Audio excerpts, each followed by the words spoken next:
Hello students, आज हम determinants का लास्ट टॉपिक पढ़ रहे हैं। लीनियर इक्वेशन को किस तरह हम सॉल्व करेंगे डिटरमिनेंट्स मेथड से। ये आपका लास्ट टॉपिक है डिटरमिनेंट्स चैप्टर का। ये सबसे इम्पोर्टेंट टॉपिक है आपका। इसमें से आपका लॉन्ग क्वेश्चन एग्ज़ाम में 12th क्लास में आते ही आते हैं, इसलिए इसको ध्यान से देखिए। इसमें क्या है, सबसे पहले आपको मैं बता दूँ, क्लास 10th में आपने पढ़ा था एक टॉपिक कंसिस्टेंट सिस्टम क्या होता है। कंसिस्टेंट पढ़ा था चैप्टर 3 में था आपका कंसिस्टेंट इक्वेशन क्या होती है। जब आप लीनियर इक्वेशन सॉल्व करते थे तो आपके सोल्यूशन निकलता था, यूनिक सोल्यूशन होता था, इन्फिनिटी माइनस होता था और नो सोल्यूशन होता था। उसमें आपने पढ़ा था कंसिस्टेंट क्या होता है और इनकंसिस्टेंट क्या होता है। दोबारा देखिए, सिस्टम ऑफ इक्वेशन, कोई भी system of equation is set to be consistent. वो कंसिस्टेंट कब होगी? इफ़ इट्स सोल्यूशन, अगर उस लीनियर इक्वेशन का सोल्यूशन निकलता है तो वो क्या होगी? कंसिस्टेंट होगी। अगर उसका सोल्यूशन नहीं निकलेगा तो वो क्या होगी? इनकंसिस्टेंट। कोई भी क्वेश्चन का अगर सोल्यूशन निकलता है आपका तो वो कंसिस्टेंट में आएगा, अगर नहीं निकलेगा तो वो किस में होगा? Inconsistent. A system of equation is set to be inconsistent if its solution does not exist. अगर तो सोल्यूशन एग्जिट नहीं करेगा तो क्या होगा आपका? इनकंसिस्टेंट। अगर सोल्यूशन एग्जिट करेगा तो क्या होगा? उसका सोल्यूशन एग्जिट करके क्या होगा? वन और मोर एग्जिट होगा, इसका सोल्यूशन निकल सकते हैं। इस चैप्टर में आपका जो टॉपिक एग्जाम में टॉपिक जो आता है आपका only linear equation in unique solution. Unique solution पे आप एक्स वाई की वैल्यू निकालोगे। एग्जाम में आपका यही आता है 12th क्लास के हिसाब से। आपका क्वेश्चन 1 में चेक करना है आपको कि सिस्टम कंसिस्टेंट है या इनकंसिस्टेंट। मगर जो find the value of x और वाई निकालोगे आप, वो ओनली यूनिक सोल्यूशन में आएगी। आपकी एनसीईआरटी बुक में ओनली आपको यूनिक सोल्यूशन के बारे में बताया जाएगा कि यूनिक सोल्यूशन में एक्स वाई की वैल्यू हम कैसे फाइंड करेंगे। देखिए,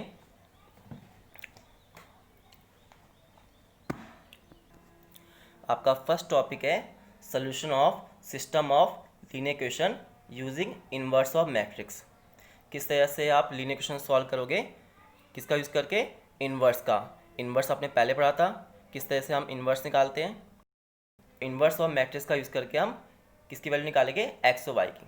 तो आपको दिया होगा 3 इक्वेशन दी होगी, ठीक है। 2 भी हो सकती है आपके, 2 वेरिएबल्स भी हो सकते हैं एक्स और वाई, या मैक्सिमम आपके 3 वेरिएबल्स हो गए x y and z. Then आपको एक्स वाई जेड की वैल्यू निकालनी होगी। तो देखिए, इसमें जैसे मान लीजिए 3 इक्वेशन दी हुई है, a1x b1y plus c1z d1 is equal d1, a2x b2y plus c2z is equal to d2, a2x b2y plus c3z, so ये 3 आ गया यहाँ पे, a3x b3y और c3z is equal to d3। 3 equation ले लिया आपने, a1x b1y c1z is equal d1, a2x b2y c2z is equal to d2, a3x b3y plus c3z is equal to d3। तो इसमें आपका जो है लेट कर लिया, ए कौन सा होगा? ए आपके से ऑप्शन हो गए इसके एक्स वाई और जेड के। तो एक्स ऑप्शन कितना है? a1 है, next b1 c1, a2x b2 c2, a3 b3 c3, a1 b1 c1, a2 b2 c2, a3 b3 c3 होगा। आपका एक्स होता है, कैपिटल एक्स जो होता है वो इसके वेरिएबल होते हैं। कौन से वेरिएबल यूज हुए इसमें? X y and z. X variable use हुआ, वाई यूज हुआ एंड जेड। एंड बी जो होता है आपका, बी मैट्रिक्स होते हैं जो आपके लास्ट कांस्टेंट नंबर होते हैं, d1 d2 d3, d1 d2 and d3। तो इसमें आपका अगर आप इसकी मल्टीप्लाई करोगे तो इसमें अगर इसकी मल्टीप्लाई इससे करोगे आप a1x b1y c1z ये आएगा मल्टीप्लाई करके। अगर इसकी एलिमेंट की मल्टीप्लाई इससे करोगे आप तो ये आपका ये आएगा। ऐसी नेक्स्ट सेकंड रो की मल्टीप्लाई इससे करोगे देन आपका ये आएगा। अगर A3 B3 C3 की मल्टीप्लाई इससे की जाएगी तो आपका ये आएगा। तो क्या हो रहा है इसमें, AX की मल्टीप्लाई, अगर A मैट्रिक्स की मल्टीप्लाई X से करते हैं, है ना, A1X B1Y C1Z, इसकी मल्टीप्लाई का ये आ गया आपका इजिकल टू क्या आ रहा है, T1। T1 किसके एलिमेंट है, B के। तो आपका फॉर्मूला बन गया AX इक्वल टू B आ गया ना। तो क्योंकि इसमें क्या है, अगर A मैट्रिक्स की मल्टीप्लाई X से मैट्रिक्स से कर रहे हैं तो आपको ये इज इक्वल टू किसके एलिमेंट आ रहे हैं, B के। तो AX is equal to B, ये आपका लीनियर क्वेश्चन थी, हमने लिख दिया AX इक्वल टू B। ये आपका फॉर्मूला बन गया AX किसके इक्वल होता है, B के। अब देखिए अगर हम इसको A को इधर ट्रांसफ़र कर लें तो क्या होगा आपका, X equal to A inverse B होता है। X की वैल्यू क्या आएगी, A इनवर्स B। जब A इस तरफ ट्रांसफर होगा तो क्या होता है, इनवर्स में चला जाता है। देखिए कैसे हुआ ये, अगर AX इक्वल टू B दिया है आपको, मैंने बोथ साइड क्या करूँगा, मैं मल्टीप्लाई कर रहा हूँ। किससे मल्टीप्लाई कर रहा हूँ, A इनवर्स से। मैंने A इनवर्स से मल्टीप्लाई कर दी बोथ साइड, ठीक है। A इनवर्स इंटू A जैसे लिख सकता हूँ। आपको मैंने बताया था चैप्टर 3 में, अगर किसी इनवर्स की मल्टीप्लाई उसी मैट्रिक्स से की जाती है, A इनवर्स की मल्टीप्लाई A से की जाएगी। A इनवर्स इंटू A किसके बराबर होता है, I के बराबर होता है। ये आपने चैप्टर 3 में पढ़ा था, A inverse into A into A inverse I के इक्वल होता था। तो I के इक्वल हो गया है, ये किसके इक्वल हो गया, I के। ये X आपका पहले से ही है। तो A inverse into A I हो गया और X का X आ गया आपका। अब अगर किसी भी I की मल्टीप्लाई X से, I क्या होता है आपका, I वो मैट्रिक्स होती है, इसका ऑर्डर कितना होता है, कुछ जितने ऑर्डर का दिया है, I मैट्रिक्स होती है 1 0 0 0 1 0 0 0 1। अगर I की मल्टीप्लाई किसी मैट्रिक्स से की जाती है तो ऑलवेज क्या आएगा, वही मैट्रिक्स आती है। तो I इंटू एक्स क्या होगा आपका, X ही आएगा। तो आपका फार्मूला ड्राइव हो गया X is equal to A inverse B।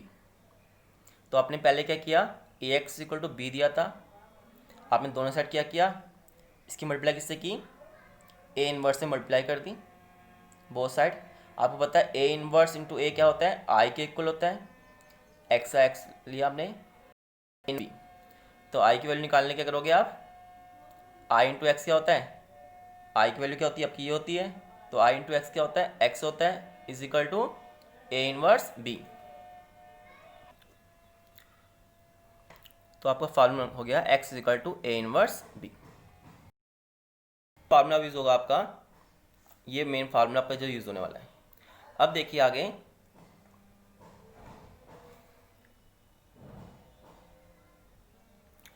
आपको जो इक्वेशन दी होगी वो किस फॉर्म में दी होती है, AX इक्वल टू B के फॉर्म में दी होती है। सबसे पहले आप क्या निकालोगे, find of determinants A। Her question में आप क्या निकालोगे, डिटरमिनेंट्स ऑफ A निकालोगे। क्या निकालोगे, फाइंड करो। अगर आपका डिटरमिनेंट्स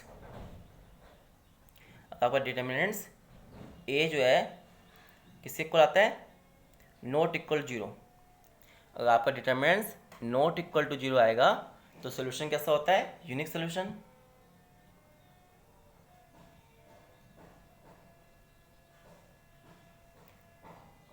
अगर आपका डिटरमिनेंट्स नॉट इक्वल टू 0 आएगा तो सोल्यूशन कैसा होगा, यूनिक सोल्यूशन होगा। और यूनिक सोल्यूशन में क्या फाइंड करोगे आप, उसके बाद हो गया आपसे पूछा है value of x y z की, तो फार्मूला हो गया x equal to A inverse B।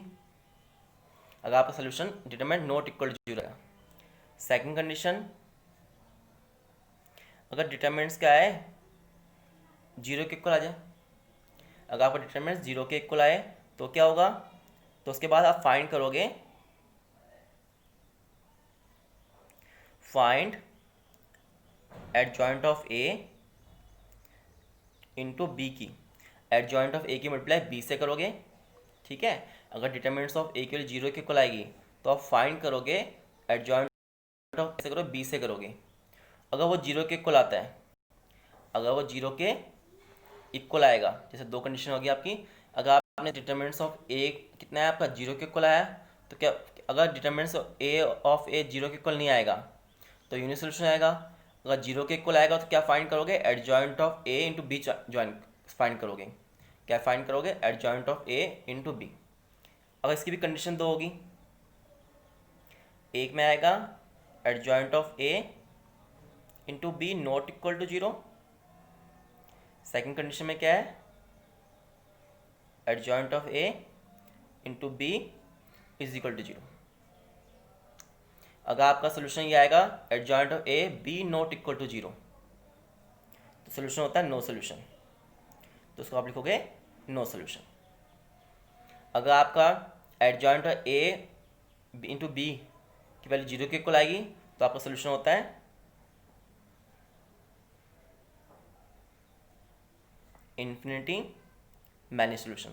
Class 10th में पढ़ा था आपने कि नो सोल्यूशन में इक्वेशन कैसे बनती है और इन्फिनिटी मैनी सोल्यूशन में इक्वेशन कैसे बनती है, ग्राफ सीखा था ना आपने क्लास 10th में।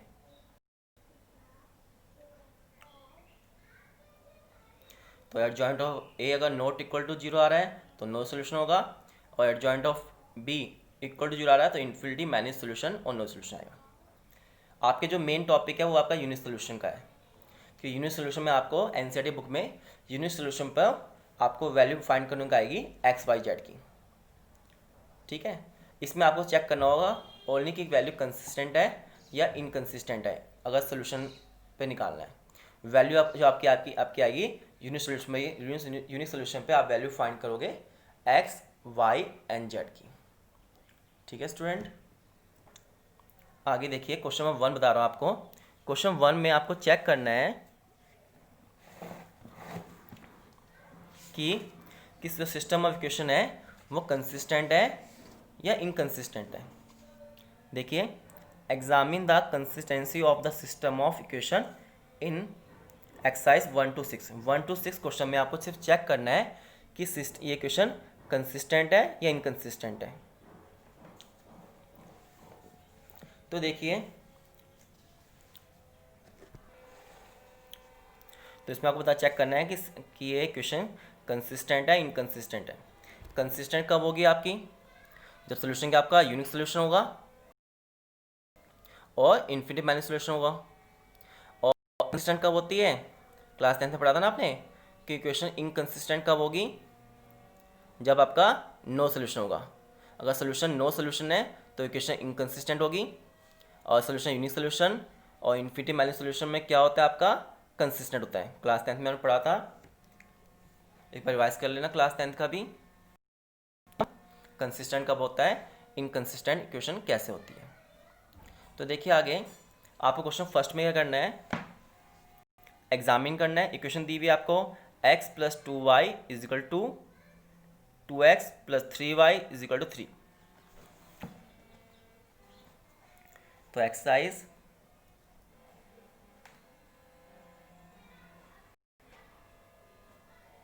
4.6 का question first, x plus 2y is equal to 2x plus 3y is equal to 3। इसमें चेक करना है आपको कंसिस्टेंट है या इनकंसिस्टेंट है। अगर आपका सोल्यूशन यूनिक आएगा तो क्या होगा, कंसिस्टेंट होगा। इन्फिनिटी मैनी सोल्यूशन में भी क्या होगा, कंसिस्टेंट होगा। अगर नो सोल्यूशन आएगा तो इनकंसिस्टेंट होगा। तो कैसे चेक करेंगे, मैं आपको चार्ट बताया था। अगर determinant of A not equal to zero आएगा तो सोल्यूशन क्या आपका यूनिक सोल्यूशन है, तो ये क्या होगा आपका कंसिस्टेंट, ठीक है। तो आप कंसिस्टेंट होगा, ठीक है। अगर आपका इन्फिनिटी मैनी सोल्यूशन होगा तो क्या होगा, वो भी कंसिस्टेंट होगा। अगर आपका यूनिक सोल्यूशन आएगा, क्या आएगा, यूनिक सोल्यूशन, तो होगा इनकंसिस्टेंट। इस वाले केस में क्या होगा, इनकंसिस्टेंट। तो सबसे पहले आपने क्या करना है, फाइंड करना डिटरमिनेंट ऑफ ए। देखिए इसमें ए के कौन से है, कितने, ए का कितना है, एक्स का कितना कोफिशिएंट है। पहले मैट्रिक्स ए लिखेंगे हम, कितनी आ रही है ए के एलिमेंट 1 2, नेक्स्ट 2, फिर 3। और बी कितना है आपका, बी आपका कांस्टेंट नंबर होता है। इसमें आपको खाली एग्जामिन करना है, तो इसमें खाली डिटरमिनेंट्स ऑफ ए निकालोगे 1 2 2 3। आपको निकालना आता है, पहले सीख रखा है आपने कैसे निकालते हैं डिटरमिनेंट्स ऑफ ए।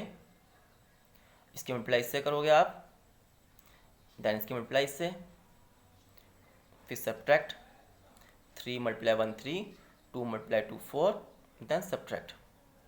आपका आया -1। क्या -1 जीरो के इक्वल है, not equal to zero. -1 not equal to zero आ गया।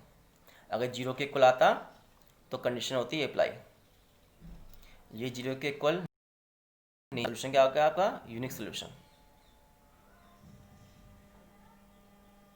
Therefore unique solution and hence unique solution में क्या होता है, इक्वेशन कंसिस्टेंट होगी आपकी। हैंस इक्वेशन आर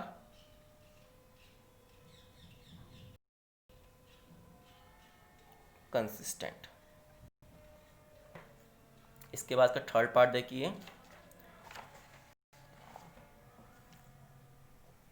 कुछ थर्ड में क्या है, x plus 3y is equal to 5, 2x plus 6y is equal to 8। ठीक है, इसमें क्या करोगे आप, सेम वैसे ही करोगे, डिटरमिनेंट्स ऑफ ए निकालोगे। आपका ए एक्स इक्वल टू बी होता है 1 2 3 6। एक्स होता है आपका x comma y, and B के एलिमेंट्स क्या होते हैं आपके। आप क्या निकालोगे, first all determinants of A निकालोगे।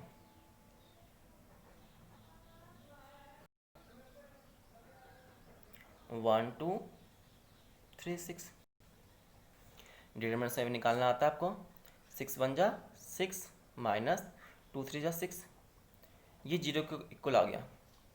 डिटरमिनेंट्स ऑफ ए जीरो के इक्वल आ गया, आगे ना। अब देखिए कंडीशन, ये तो नॉट इक्वल टू जीरो था, ये जीरो के इक्वल आ गया। अगर डिटरमिनेंट जीरो के इक्वल आया क्या करोगे आप, फाइंड एडजॉइंट ऑफ ए निकालोगे। क्या निकालोगे, adjoint of A. Then adjoint of A की मल्टीप्लाई किससे करोगे, बी से। तो सबसे पहले क्या निकालना है, adjoint of A. Adjoint of A निकालना में सीखा था आपने पिछली एक्सरसाइज में, चैप्टर 4 में ही। कैसे निकालते हैं एडजॉइंट ऑफ ए, पहले होता है आपका A11। A11 में कौन सा एलिमेंट होते हैं, remove the first row and first column. First row को एंड फर्स्ट कॉलम को रिमूव करोगे तो एलिमेंट 6 आया आपका।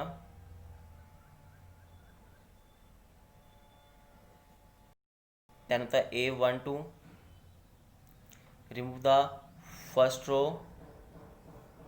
रो and second column, first row and second column. तो कितना एलिमेंट आया आपका, 2 आया। मगर ये -2 होगा, बताया था आपको कैसे निकालते थे। जैसे फार्मूला होता है आपका -1 की पावर, इन दोनों ऐड करते थे 1 + 2। ठीक है, फिर क्या एलिमेंट आया का, 2 आया था। First row and second column को रिमूव किया, 2 आएगा आपका। आपने पिछले लेक्चर में सीखा था ये।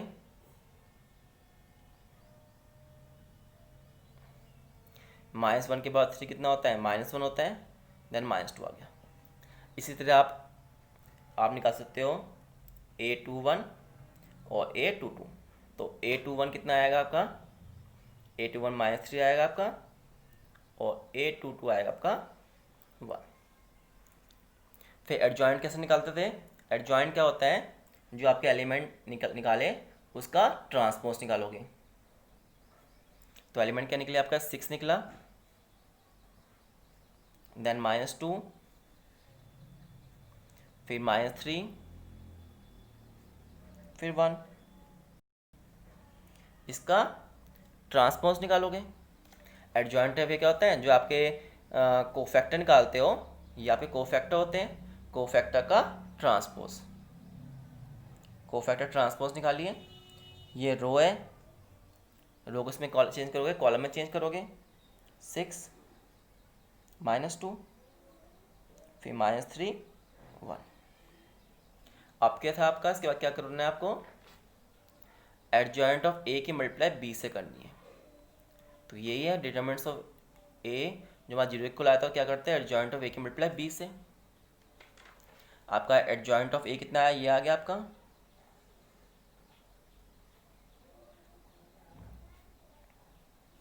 इसकी मल्टीप्लाई किससे करनी है आपको, बी से।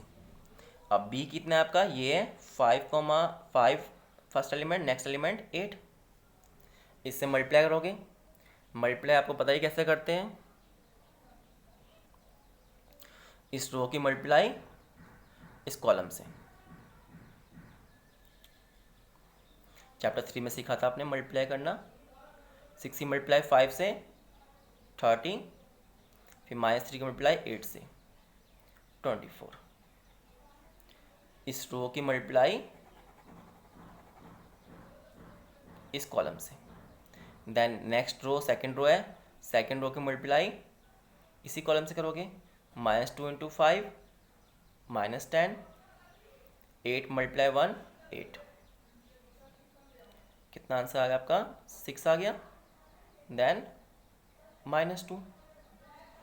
आपने एडजॉइंट ऑफ ए क्या किया, आपने adjoint of A B find किया। तो आपका adjoint of A into B आपने फाइंड किया, कितना है आपका adjoint of A into B, 6 -2 6 और -2 आ गया। तो क्या निकालना था, देखो फाइंड कर दिया adjoint of A into B. ये क्या जीरो के इक्वल आया, ये तो हमारा एलिमेंट 6 आ रहा है और -2 आ रहा है, जीरो के इक्वल नहीं आ रहा, तो ये नॉट इक्वल टू जीरो आ रहा है। देखिए adjoint of A into B अगर नॉट इक्वल टू जीरो आए तो नो सोल्यूशन होता है, और नो सोल्यूशन क्या होता है, इनकंसिस्टेंट। तो ये आपका क्या होगा, इनकंसिस्टेंट होगा, क्योंकि ये जीरो के इक्वल नहीं आया, है ना।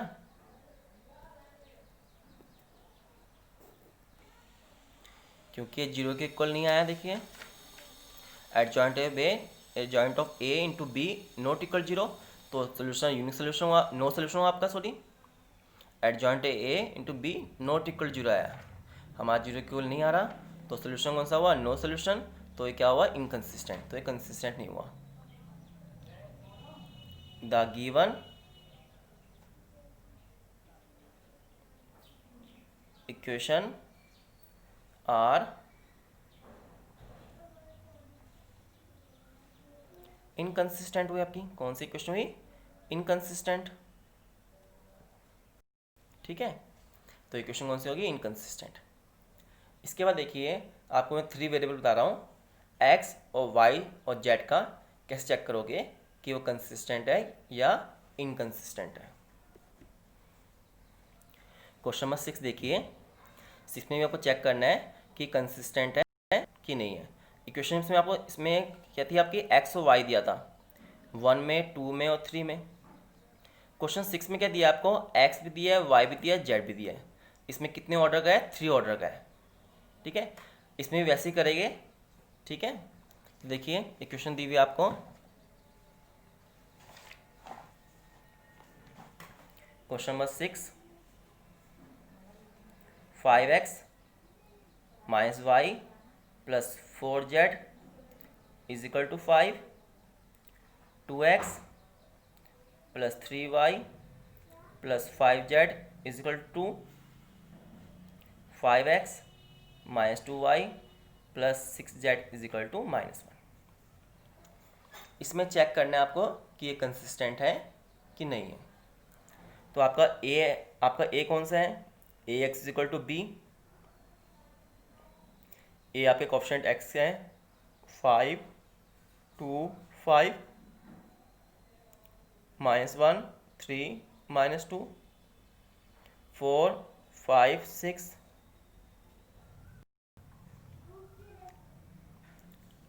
x Y Z. बी क्या होता है आपका 2 माइनस 1, ये आपका बी हुआ। तो आपने क्या फाइंड करना है पहले, इसमें सबसे पहले आप क्या निकालोगे, determinants of A. Determinants find करोगे 5 2 5 -1 3 -2 4 5 6। आपको निकालना आता है डिटरमिनेंट्स ऑफ ए कैसे निकालते हैं। आपका फर्स्ट एलिमेंट 5 है, then 5, remove the first row and first column.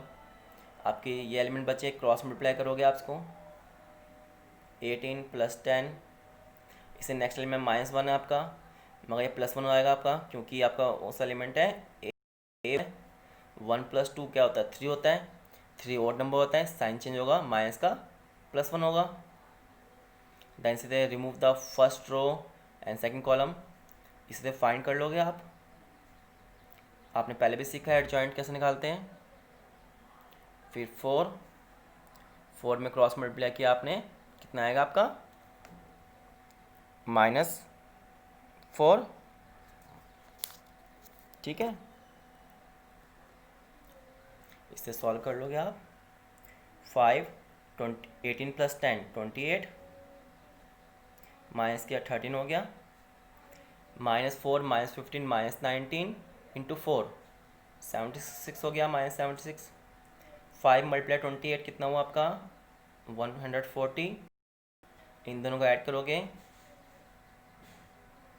89, minus कीजिए कितना आएगा 1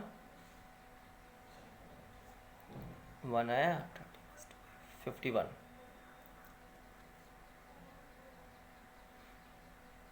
तो 51 नॉट इक्वल टू 0 आ रहा है आपका। डिटरमिनेंट्स ऑफ ए हमारा 0 के इक्वल नहीं आ रहा। तो जब 0 इक्वल नहीं होता क्या होता है, मैं आपको बताया था, नॉट इक्वल 0 मतलब सोल्यूशन आपका यूनिक सोल्यूशन है। यूनिक सोल्यूशन मतलब क्या आपका कंसिस्टेंट है, क्या है कंसिस्टेंट। तो इक्वेशन क्या होगी आपकी कंसिस्टेंट होगी। द गिवन, तो गिवन इक्वेशन आर कंसिस्टेंट होगी क्योंकि नॉट इक्वल टू 0 आया था। इसके बाद क्वेश्चन नंबर 7 है आपका। क्वेश्चन नंबर 7 में क्या दिया आपको,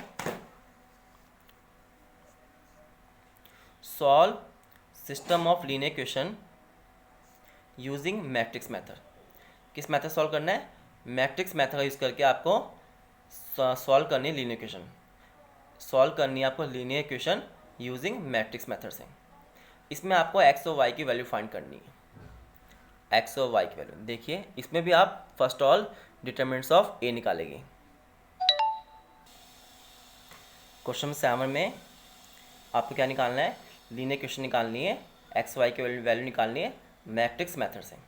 आपको इक्वेशन दी हुई है, वही आप ए एक्स इक्वल टू बी, ए के 5 7 2 3, और एक्स क्या होता है आपका एक्स वाई, और बी एलिमेंट होता है आपका कांस्टेंट नंबर, ठीक है। फर्स्ट ऑल क्या फाइंड करोगे आप, डिटरमिनेंट्स ऑफ ए निकालोगे। डिटरमिनेंट्स ऑफ ए निकालोगे 5 7 2 3। देन इसके बाद क्या करना है आपने, क्रॉस मल्टीप्लाई। 5 × 3 15, देन -14, 1 आ गया। 1 इक्वल टू 0 के 1 0 के इक्वल नहीं है, तो सोल्यूशन कौन सा होता है, तो 0 इक्वल ना हो, मैंने आपको बताया था सोल्यूशन होता है यूनिक सोल्यूशन होता है।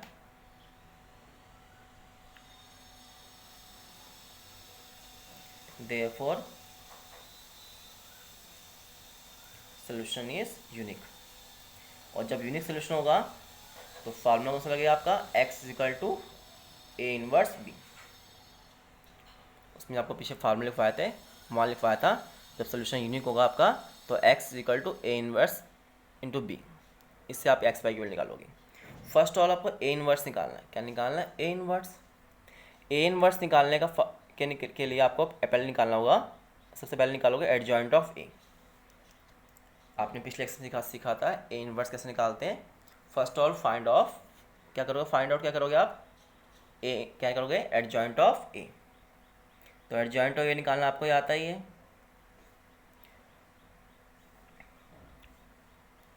Remove the first row and first column, 3 आया आपका एलिमेंट, 3 लिखोगे आप।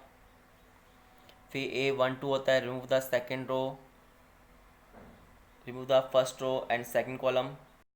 A12 होता है, first row and second column remove करोगे, 7 आएगा आपका।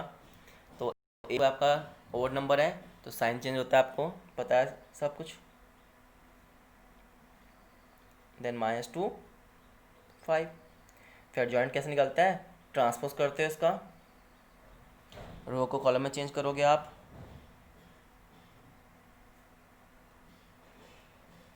निकल जाएगा सेम। आपने सीखा था ए इनवर्स का फार्मूला, क्या बताया था आपको पहले मैंने, ए इनवर्स होता है adjoint of A divide by determinants of A. A inverse का फार्मूला होता है एडजॉइंट ऑफ ए, उसको किससे डिवाइड करते हो, determinants of A. Adjoint of A आपका ये है और डिटरमिनेंट्स कितना है, 1 है, तो 1 से डिवाइड करोगे इसको, नीचे 1 है आपका। एडजॉइंट कितना है आपका, 1/1 लिख दिया हमने, तो 1 है आपका। एडजॉइंट कितना है आपका, 3 - 7 -2 5। 1 से डिवाइड करोगे वही नंबर सेम आएगा आपका।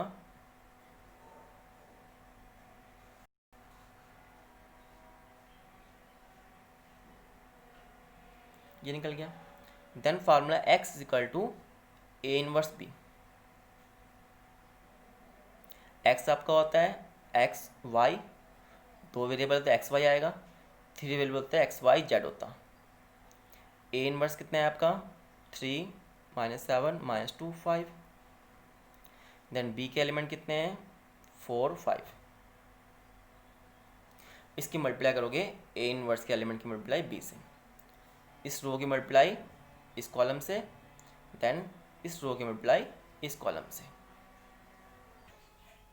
इस रो की मल्टीप्लाई इस कॉलम से की, देन इस रो की मल्टीप्लाई इस कॉलम से की। 12 - 10 2 -28 + 25 -3। देन कंपेयर कीजिए, एक्स की वैल्यू कितनी आ रही है आपकी, 2 आ गई, और y की वैल्यू कितनी आ रही है, -3। आपकी वैल्यू फाइंड होगी x = 2 एंड y = -3। सभी क्वेश्चन में आपने ऐसे ही करना है, चाहे x y की वैल्यू निकालनी हो या x y z की वैल्यू, मेथड आपका ये रहेगा same. First order determinants of a निकालोगे, देन a इनवर्स निकालोगे, ठीक है, उसके बाद a इनवर्स की मल्टीप्लाई b से एलिमेंट से, और उसके बाद कंपेयर करके x और y की वैल्यू फाइंड। इस तरह आप क्वेश्चन 7 के बाद क्वेश्चन कर लेना। ये एक्सेस सिंपल है, ये आपका डिटरमिनेंट्स एक्सेस की सबसे लास्ट टॉपिक था आपका 4.6 एक्सेस। इसके बाद आपके मिसलेनियस एक्सेस है, ठीक है स्टूडेंट, उसको भी सॉल्व करना आप। वो सब चैप्टर का मिक्स है, 4.1 से लेकर 4.6 का जितना भी आपने पढ़ा है उन सब एक्सेस का उसमें मिक्स क्वेश्चन दिए हुए हैं ना। उसको मैं आपको नेक्स्ट वीडियो में उसी क्वेश्चन सॉल्व कराऊंगा आपको।